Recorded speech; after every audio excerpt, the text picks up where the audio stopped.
話說今日係我第一次搭高鐵咋，咁就預早咗成粒鐘呢，就嚟到過兩關。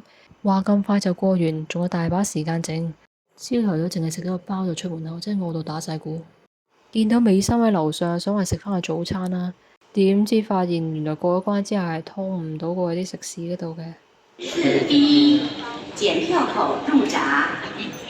Holding for train G5822 to Futian will start soon. Please. 早餐就食唔食啦，早到到可以喺頭位嗰度，好似前世未食過嘢咁啊！一上車即刻就揾有嘢食買嘅車卡。垃圾食物嚟嘅，放低佢啦。好在都有啲叮嘅飯類同埋包啦。咁我叫咗先至去揾自己車廂，唔係個個位都有得叉電嘅，我呢個位咁啱有，幾好啊！飯來咯，30蚊人民幣都幾抵嘅，有咁多嘢食，賣相都唔差。不過蘿蔔絲呢真係幾香下嘅。咁經過4個幾鐘頭啦，咁終於嚟到廈門站啦。我覺得坐4個幾鐘頭高鐵呢，好過坐4個幾鐘頭飛機。雖然呢，高鐵個廁所呢就臭啲，同埋冇番梘去洗手嘅，但係相對嚟講呢，個位置呢就寬敞啲，坐得比較舒服。廈門嘅高鐵站呢都有分3個，一個係廈門站，一個係廈門北站，一個呢就係廈門高崎站。慶幸早班次由香港出發去廈門嘅高鐵呢，係停喺廈門站。呢個站呢就比較近市區啦，同埋都好方便，行幾步就可以搭地鐵去景點啦。咁非常之適合好似我啲會暈車浪嘅人士。紅色牌呢度係商場啦，咁所以揾嘢食都冇難度嘅。今次酒店呢就 book 近呢個高鐵站啦，我諗大概5至7分鐘就可以行到過嚟噶啦。最緊要地理位置方便嘛，嚟得快走又可以走得快嘛。同埋網上寫住係禁煙房啦，所以先 book 呢度。好多其他酒店呢都係寫住可以吸煙，有煙味我頂唔順。不過老實講，喺條走廊已經聞到勁大煙味。好，開個燈望望先。房呢就冇煙味嘅，廁所有啲空間就可以啦。最緊要啲渠呢就冇塞啦。網上評價呢都係話佢地理位置好啦，但係隔音能力差，因為佢好近馬路啦。咁啊夜晚瞓唔着咁話喎，咁我呢就瞓得着嘅，其實都唔係話太嘈。後記呢就閂咗個窗之後呢，就會聞到廁所一陣味啦，因為廁所冇得開抽氣扇嘅喎。乾淨程度就一般啦，地下發現有血跡啊！哎呀，1點鐘左右都出咗嚟啦，都唔知搞咩搞咁耐，而家搞到2點鐘。因為喺高鐵食咗個飯，所以而家都唔係好急去揾嘢食，行下手機鋪先啦。雖然都知道大陸係唔可以翻牆去 YouTube 噶啦，一開機 sales 就行過嚟，仲以為會俾佢話我好開 YouTube，原來佢係斟咗杯水埋嚟叫我慢慢玩啊！仲有茶點食啊，咁好 service 嘅。我都覺得自己係怪人嚟噶啦，去日本呢就揾翻中式嘅嘢食，而家係中國呢就揾翻日本嘅嘢食。今趟旅程呢就係好好嘢嘅，係冇行程嘅，因為晚晚呢就掛住睇奧運啦。咁啊而家為咗食嘢嘅時候呢，睇下去邊度啦。再加上我出發前呢睇到天氣預報呢，我去廈門呢3日呢都係落雨閃電啊，咪冇晒心機 planning 咯。又好在嚟到天色非常之晴朗，咁啊有翻啲衝勁去景點。不過可惜在呢，廈門有啲景點呢係需要提前去預約。本身都想參觀廈門大學，但又驚佢行雷，又驚佢閃電，驚得嚟都冇晒籌啦。真係驚佢冇籌好過啦。根據頭先食飯查到嘅資訊啦，咁就嚟到中山公園4號出口呢度呢，就準備去植物園。但係原來4號出口呢係冇電梯上到嚟路面嘅，真係行樓梯都行到隻狗咁啊！植物園根本喺對面馬路，咁點解唔喺對面馬路出口呢？至於4號出口嘅斜對面呢，係中山公園，老遠見到隻大獅子嘅雕像，非常之吸睛啊！反正都嚟到咯，咁入去行下先。上網查廈門好去處嗰時呢，又唔係好覺有人介紹呢個中山公園喎。喺南門入口嘅右側呢，就會見到一個好霸氣嘅地球聖師爺。旁邊有個高20米寫住天下為公嘅紀念碑，係孫中山先生喺革命之中堅持嘅信念。咁呢個地鐵站以中山公園為名，而唔係植物園啊嘛，應該有啲睇頭啩。中山公園呢係建於民國嘅16年，自佢建成以嚟呢，好多大型嘅政治集會呢都喺呢個公園嗰度舉行嘅。園內嘅格局呢係中西文化建築結合於園林嘅藝術，園裏邊呢係充滿咗自然嘅景觀啦，同埋濃郁嘅文化氣息。中山公園嘅建設呢，經歷咗唔同時期嘅破壞同埋更新啦，如今呢已經成為咗廈門人生活休閒地方之一。咁呢度其實有山有水，亭台樓閣、竹林草地、花卉盆景、兒童島、動物園同埋中山公園嘅史蹟館，睇嚟數漏咗，仲有可以畀人民表演嘅地方添。咁我就冇再行入去睇動物嗰一區啦，兩個都唔會放啲好特別嘅動物喺嗰度噶啦，倒不如去睇下廈門仲有咩特色景點仲好啦。咁呢度係廈門市嘅烈士陵園，行去植物園嘅途中就會經過噶啦。而植物園嘅旁邊呢，就係鐵路文化公園，左邊有條路軌俾人打卡嘅，但係我就見唔到，因為我揀錯咗右邊嗰條路，通過麥當勞嘅，以為冇乜嘢好睇啊，咁就過咗植物園對面，搭公車32路。出發下一個景點南普陀寺，結果冇入到去植物園嘅原因呢，係因為真係要30幾蚊港紙門票啦。二嚟睇到網上植物園嗰啲圖片呢，都唔係話太吸引咯。咁應該入到去都淨係睇啲比較靚啲嘅植物，咁咪真係唔值咯。你睇下，而家通街都係綠色嘅植物啦，係咪？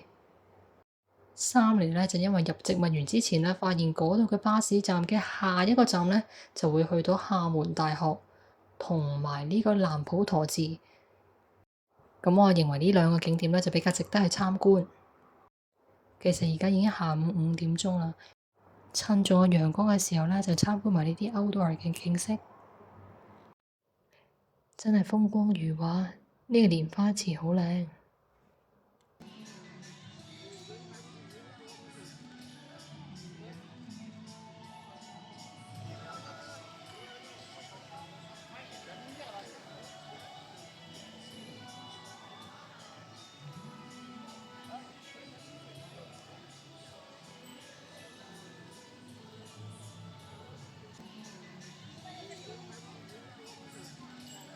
谢谢你。这个是蕨叶的啊，然后这个。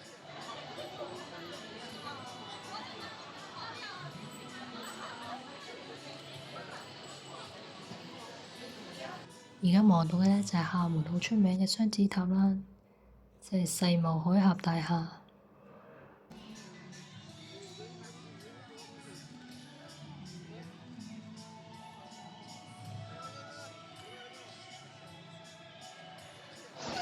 南普陀寺係一座有千餘年歷史嘅佛教寺廟，格局係三殿七堂，坐北朝南，依山面海，建築具有獨特嘅閩南風格。由南往北依次序呢，就係有天王殿、大雄寶殿、大悲殿同埋藏經閣。中軸兩側呢，就有左右嘅廂房啦，鐘鼓樓、羅漢堂、功德樓、海會樓、普照樓、太虛圖書館、佛學院校舍等等嘅。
咁呢度呢個景點呢，就差唔多行晒啦。咁而家準備去下一個景點，因為冇 plan 過啊嘛，咁所以呢，下一個景點我都睇下巴士站有邊個名係自己係識嘅。一於去沙坡尾啦。咦，下一個站係植物園喎，咁咪即係返回頭，唔啱方向喎。諗住反方向嘅巴士呢會喺對面馬路啦，點知行咗好多里路都仲揾唔到一個巴士站啊！結果死死地氣返下大呢個巴士站問人，早啲肯開口問下地膽，咪唔使行冤枉路咯。架巴士仲有電叉，幾好啊！地膽就話搭呢個47路嚟到下大醫院站就最近沙坡尾啦。望住呢個雙子塔行，咁就會去到沙坡尾噶啦。至於 B5係寫住沙坡尾係終點站，但係佢得一個方向嘅啫，所以喺下大嘅話呢，就唔可以揀 B5啦。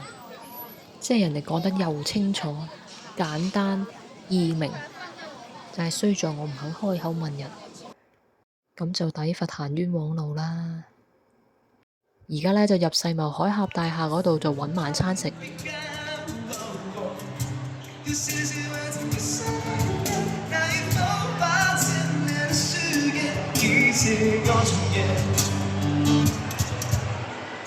这是闪电的战，写谁的憧憬？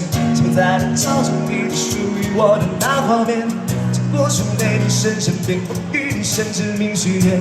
思念下的和你此刻般的蔓延，当不安明只剩下难解的语言，传说就成了永垂不朽的誓言。要經過動漫場咁啊，買翻支太陽油咯，都好抵。